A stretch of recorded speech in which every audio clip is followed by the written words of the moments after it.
शुरुआत हमने की है। अंजुमन इस्लाम का अखलाकी फर्ज बनता है, जो हिंदुस्तान का एक मिसाली, मेयारी और तारीखी इदारा है, जिसने इस मुल्क को बताया उस दौर में कि सेक्युलरिज्म क्या चीज होती है।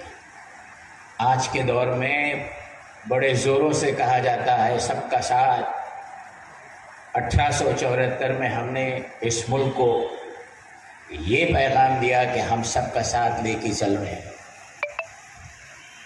मान्यवर जो स्टेज पे मौजूद है, आपल्याला सांगण्याची इच्छा करतो की इथं आपल्याकडे सगळे धर्माचे लोक आहेत.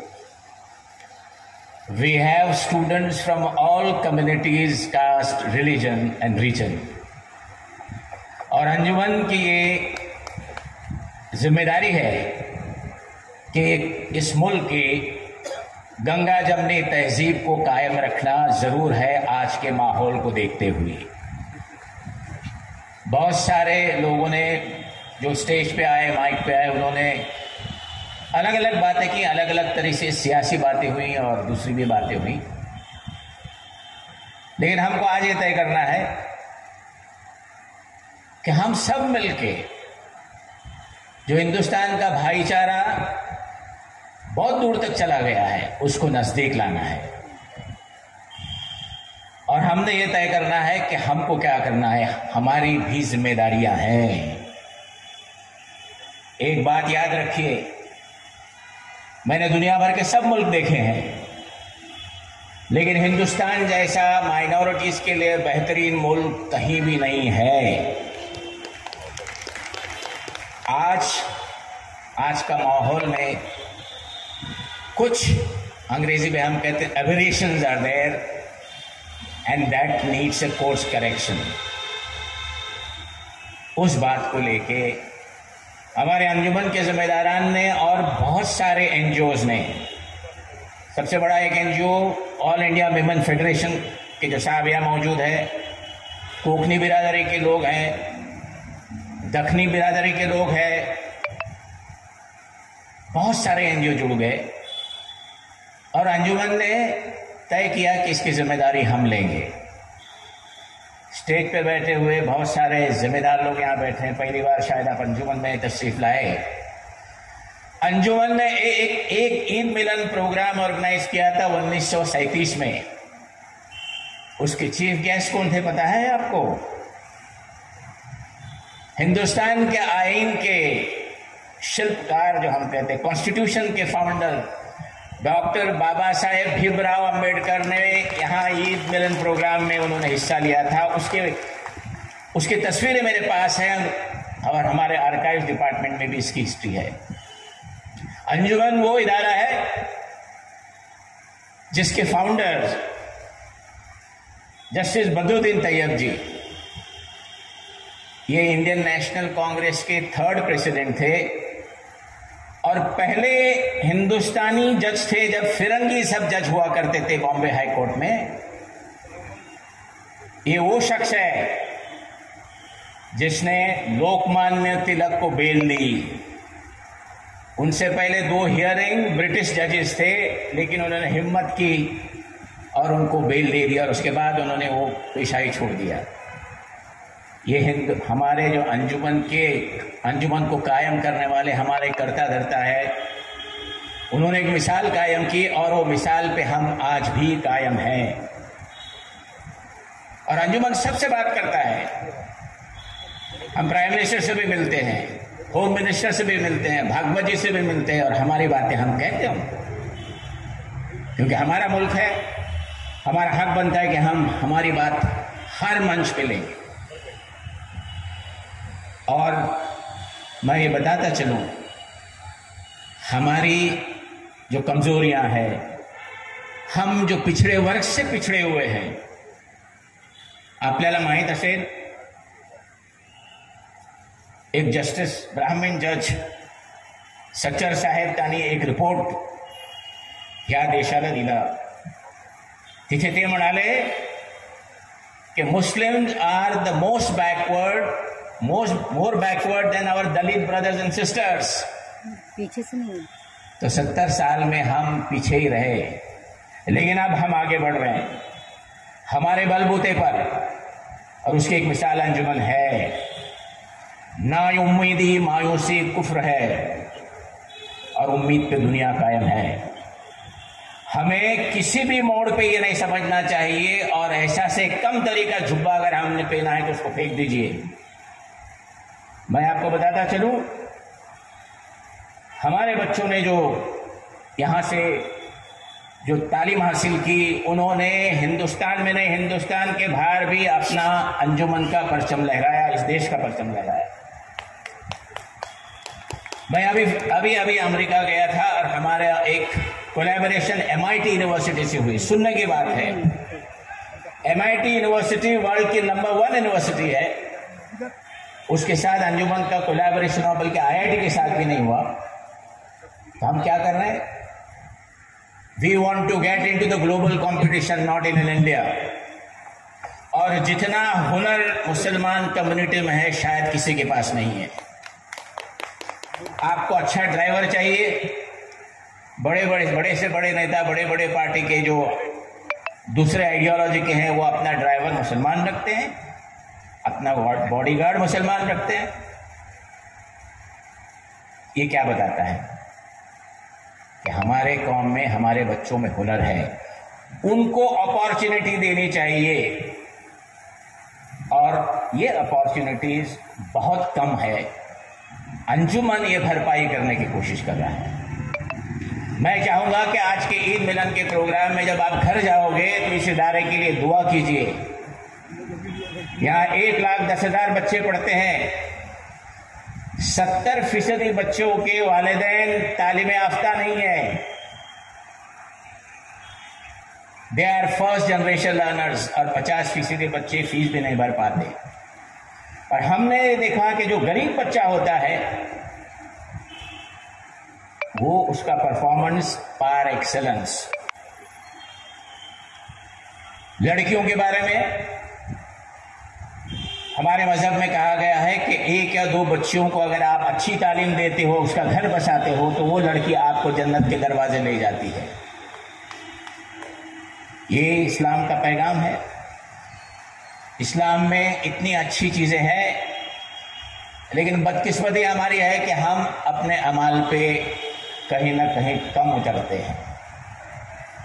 जिस दिन हमारे अमाल सही रहेंगे तो लोग कहेंगे देखिए ये मुसलमान है, ये हिंदुस्तानी है, इसको हमको ही should be my role model. क्यों ना आज हम ये तय कर लें कि हम अच्छे मुसलमान, अच्छे हिंदुस्तानी बने। हमको भी कोशिश करनी है।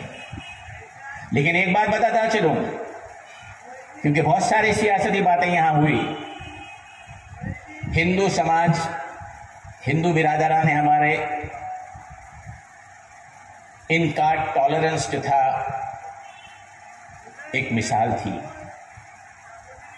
ये सबको लेके चलते थे। अगर ये टॉलरेंट नहीं रहती तो ना इस्लाम आता ना क्रिश्चियनिटी आती यहां पे। लेकिन आज थोड़ा माहौल ने एक ऐसा मोड़ लिया है कि काफी तादाद में लोग उस माहौल में नहीं है। उसको ठीक करने की जिम्मेदारी हमारी भी है। आप सोचिए 20, 25 साल, 30 साल पहले ईद हम मनाते थे तो हमारे हिंदू और ईसाई भाइयों को हम घर बुलाते थे, बिरयानी देते थे, शुरकुरमा, और वो हमको दिवाली में बुलाते थे। हम सब ने ये रिवाज छोड़ दिए हैं। तो ये रिवाज कायम करने के लिए ईद मिलन का प्रोग्राम रखा गया। और आपने यहाँ OBC समाज, दलित समाज के लोगों ने यहाँ अच्छी अच्छी बात कही। हम आपके साथ जरूर जुड़ना चाहेंगे, इसलिए कि जो ये अगर हिंदुस्तान विश्व गुरु बनने जा रहा है, बनेगा इंशाअल्लाह। लेकिन हम और आप की तरक्की नहीं हुई तो ये विश्व गुरु बनने को वक्त लगेगा। इस स्टेज से हम ये मैसेज देना चाहते हैं कि हम सब मिलके इस मुल्क को विश्व गुरु बनाना है। तो जो कमजोर तबका है उसको साथ में ले चलना है। और एक बात याद रखिए, हमारी थोड़ी आदत सी हो गई है, हमारा फोकस थोड़ा हट गया, हमारा भी हट गया है।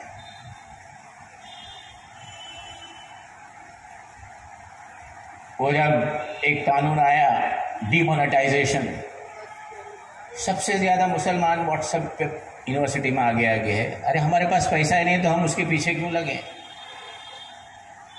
वो और पोलराइजेशन हो जाता है। जीएसटी आया तो मुसलमान तो सबसे आगे व्हाट्सएप पे, क्यों? वो लड़ाई दूसरों को लड़ने दो, हम अपने तरक्की की तरफ सोचें। क्योंकि तालीमी इदारा है, इतने तादाद में लोग हैं, मैं बताना चाहूंगा कि हमारे बेटियां बच्चियां बेहतरीन परफॉर्मेंस दे रही हैं, बल्कि लड़के नहीं। इस पे भी आपको ध्यान देना होगा। गुज़िश्ता 2-3 रोज पहले आपने देखी होगी इफ्तारियां होती हैं, पॉलिटिकल इफ्तारियां होती है, ताज में इफ्तारी होती है। क्यों कर रहे हो इतना शोर शराबा? वो पैसा बचा के गरीब बच्चों के तालीम के लिए दीजिए ना। शादियों में आप इखराजात करते इतना जोरदार से, थोड़ा हिस्सा उसमें का यतीम बच्चों के लिए रखिए। मैंने हमारी इफ्तारी यतीम खाने में की, बरसों में हमारे बच्चों का यतीम खाना है। आधा घंटा जो वहां की बच्ची ने दुआ की, सब लोग ज़ारो कतार हो रहे थे। उस लड़की को हमने पूछा, बेटा तेरे वालिदैन का कुछ पता है? तो पता ही नहीं, दोनों भी नहीं है। आप क्या कर रही हैं? रैजा कॉलेज ऑफ कॉमर्स में मैं फाइनेंस अकाउंट्स में 3rd ईयर में है, और 1st and 2nd ईयर में आई स्टूड फर्स्ट। वो बच्ची जिसके माँ बाप नहीं है और यतीम खाने में पढ़ाई कर रही है। आने वाले 2 दिनों में एक उसके बारे में आर्टिकल आने को है। और जो गंगा जमनी तहजीब की जो बात हो रही है, आप जरा बराबर इसको सुनिए। मेरे ऑफिस में एक साहब आते, एक मशहूर लॉयर हाई कोर्ट के नाइक साहब और उनकी बेगम साहिबा आती हैं और कहने लगी, मेरे बेटे के लिए आपकी बेटी जो यतीम खाने की है उससे शादी करवाना चाहती। पहला मैं थोड़ा लगा ये क्या बात है, नहीं तो ये लव जिहाद का मामला उठेगा। आजकल सब जिहाद चला है। तो कहा नहीं, मेरे बेटे का नाम अब्दुल है। बोले वो कैसे? बोले यतीम बच्चा एक यतीम खाने पूना में था, फिर अमरनाथ में गया, बहुत बेहतरीन मराठी बोलता है, और उसने एडमिशन लिया ग्रेजुएशन के लिए बेडेकर कॉलेज थाना में। और बेडेकर कॉलेज की प्रिंसिपल मिसेस नाइक थी, वो साइकोलॉजिस्ट भी थी। उस बच्चे को बुला के पूछा, पढ़ाई में तो इतना आगे है, लेकिन तो बहुत स्पिरिट्स के हिसाब से आपका चेहरा बताता है कि आप गमशुदा है, क्यों? वो लड़के ने कहा, मेरा कोई नहीं है और I am feeling lost. She said, would you like to come to my house and stay? He said, why not? She went home, spoke to her husband, a senior lawyer at Bombay high court. और वो वडाला में माशाल्लाह उनका 3 bedroom वाला apartment था। उसने कहा हम लेके आते। फिर उनको थोड़ा वक्त लगा कि उनका एक बेटा बेटी थी, they had problem, then they also sorted out. उसको उन्होंने पढ़ाया, ग्रेजुएशन किया, मास्टर्स किया। वो लड़का आज जनरल पोस्ट ऑफिस में डिप्टी सॉर्टिंग ऑफिसर है और उसको एक मकान में मिला। तो वो यतीम खाने के बच्चे का एक यतीम दूसरों के यतीम से शादी करवाने आई। और हमारा अंजुमन में ऐसा होता है साहब, अच्छी तालीम दी जाती है, उनकी परवरिश ऐसी होती है, हमारे बच्चों से बेहतरीन परवरिश होती है, उनको बसाया जाता है और उनकी शादी भी की जाती है। इसलिए हम कहते हैं बेटी बचाओ, बेटी पढ़ाओ, बेटी बचाओ, हम करते हैं। और वो शादियों में बहुत सारे ऐसे लोग हैं जो आके एक फैमिली वो बच्ची का जहेज देती है, वार्डरोब, एक कोई किचनट देता है, ज्वेलरी होती है, लोग आते हैं ऐसे महफिल में, पैसे देते हैं बच्चे को, उस तरह से शादी होती है। अब इस शादी में मिस्टर और मिसेस नाइक इस्लामी लिबास में आए थे, उसकी पूरी फैमिली, और निकाह के बाद उन्होंने तकरीर की और पूरा जो सामीन हुआ था ज़ारो कतार हो रहा था। हिंदुस्तान में ऐसा भी है, 2 यतीम बच्चों को एक हिंदू फैमिली इस तरह करती, कई मिसालें हैं। अच्छे लोग सब जगह है, माहौल बिगड़ा हुआ है। माहौल सुधारने का एक तरीका ये ईद मिलन भी प्रोग्राम था। और लोग क्या कहते हैं आपको पता है? इस्लाम की बहुत खूबियां हैं। बोले आजकल वॉशिंग मशीन का चर्चा होती है, तुम इधर आओ तो वॉशिंग मशीन में डालते आप साफ हो जाते हो। किसी ने कहा इस्लाम में वॉशिंग मशीन रमजान का महीना है, इबादत होती है, सब गुनाहें माफ होती है, उनसे सीखो। तो हमको हमारे मजहब को सही तरीके से पेश करना है, क्योंकि हमारे मजहब को लेके आज बहुत सारे इस्लामोफोबिया भी है, तो उसमें हमारी भी जिम्मेदारी है। आपके पड़ोसियों के साथ, आपके मोहल्ले वालों के साथ, हिंदू ईसाई भाइयों के साथ आप भी ताल्लुकात बढ़ाइए। अंजुमन वही कर रहा है। आज मैं बताता चलूं कि अंजुमन इस्लाम को कभी भी कोई स्पीड ब्रेकर नहीं हुआ, कोई भी सरकार आने दो। वो इसलिए कि यहाँ के लोग नेक नियत से काम करते हैं और गैबाना मदद आती है अच्छे काम के लिए। इसलिए 1,10,000 बच्चे पढ़ते हैं, 3,500 हमारे स्टाफ है और 100 इंस्टीट्यूशंस है। और आने वाले 3 महीने में वेस्टमिंस्टर यूनिवर्सिटी लंदन में एक MOU साइन हो चुका है और एक हमारा ब्रांच वहां भी खुलने जा रहा है। और साहब, गैर मुस्लिम बच्चे जो यहां से पढ़ के गए हैं, मैं एक इंजीनियर से वहां मिला, उसका भी नाम मोदी है, अच्छा नाम है मोदी, मैं बता रहा हूं। वो नासा का टॉप एडवाइजर है। आज भी वो फख्र से कहता है कि मैं साबू सिद्दीक अंजुमन इस्लाम का स्टूडेंट हूं। ये अंजुमन इस्लाम है। मैं आपका ज्यादा वक्त नहीं लूंगा, बहुत कुछ बोलना था लेकिन बहुत सारे लोगों को सुनना भी था। आपको समी भी होना चाहिए और खतीब भी होना चाहिए। तो आप अंजुमन में आए, इतनी बड़ी तादाद में, हर जमात से आए,